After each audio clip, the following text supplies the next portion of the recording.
নওগাঁয় যুবদল নেতা মোহাম্মদ খালিদ হাসান লিপ্তর নিজ উদ্যোগে অসহায় শীতার্ত মানুষদের মাঝে কম্বল বিতরণ করা হয়েছে।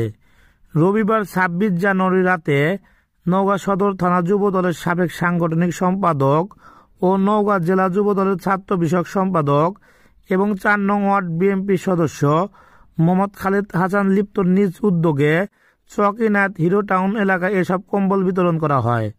এ সময় যুবদল নেতা বলেন, আমি প্রতিদিন বিভিন্ন এলাকায় ঘুরে ঘুরে শীতার্ত মানুষের মাঝে কম্বলগুলো বিতরণ করি এবং করব।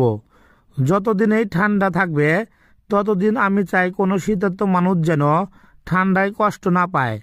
দেশনেত্রী বেগম খালেদা জিয়ার সুস্থতার জন্য সবার কাছে দোয়া চেয়েছেন তিনি।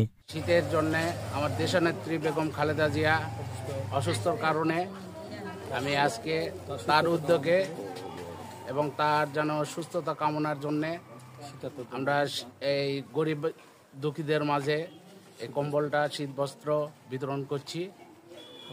সকালে দোয়া করবেন এবং আমাদের দেশনেত্রী বেগম খালেদা জিয়া সুস্থ হয়ে আমাদের মাঝে যেন ফিরে আসে।